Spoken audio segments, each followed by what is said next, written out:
So today I'm going to explain to y'all what the settings are in a camera, but before I get there, we're going to talk about automatic and manual settings in a camera so that you can understand better what I'm going to say after that. And it might be a couple video parts, so we'll see how this goes. On shutters, it's super simple. Honestly, it was the easiest one for me to learn first. It's basically how long you're letting light into the camera, which basically is how long is your shutter open versus closed. So if you're doing like race car photography, then you would go down and you would have a really fast shutter speed so that when you took the photo, it'd be really fast, it would take it in the moment, and there would be no question about the clarity. It'd just be a super clear photo, really great. The driver will love it because he can see his car and his number, etc., etc. With a slow shutter speed, you would have a nighttime skyline. You'd have all the lights in the background, it's completely dark, and you would expose it for a super long time so that you would get all the light you need and it's not pixelated at all, which relates to ISO, which we'll get to in a few minutes. But for now, you just have a really low shutter speed, you're getting all this light in. It takes like a 45-second long photo and then it snaps the photo. Or like those highway photos you see where it's all of a blur and everything else is perfectly still, that would be a really long exposure time. It really just depends on what you're doing for how fast your shutter speed is. Moving on to apertures, you would have the depth and the amount of light you're letting in. So you have your circle in the camera and it's getting bigger or it's getting smaller depending how large your aperture is. And then the larger it is, the more light you're letting in, and on top of that you have a smaller depth of field.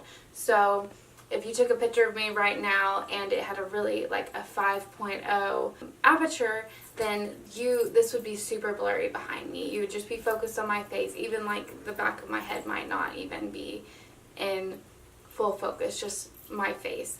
If you had like 1.0, then you would have this whole area would be super clear. You'd be able to read the books behind me. It's just all seeable. The downside of this though is that if you want a high depth of field and you want a fast shutter speed, it's going to be really difficult because if you turn down your aperture, then you're making it darker, and if you're turning up your shutter, you're also making it darker because you're not letting as much light in and you're also making the hole smaller.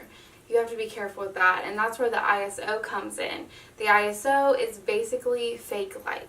You turn it up and it's gonna pixelate your photo the higher it is. The lower you can get your ISO, the better, because the lower it is, the bigger you can blow your photo up, and it just keeps you from getting a super grainy photo.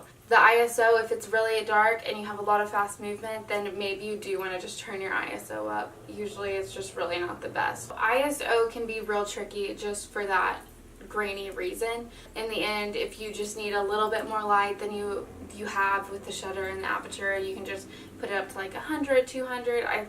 The highest I would go is 500 unless you have a reason for it, and that might be night photography. That's got a lot of movement, but even then your photos just aren't going to turn out amazing if they're all grainy, but they also won't turn out amazing if they're all a blur. So there's all of that. Hopefully this video was informative and now you understand kind of the basics, and then if you click on part 2, we'll just talk about the different settings in the camera and you can learn how to do that. Hopefully I'll see you in the next video.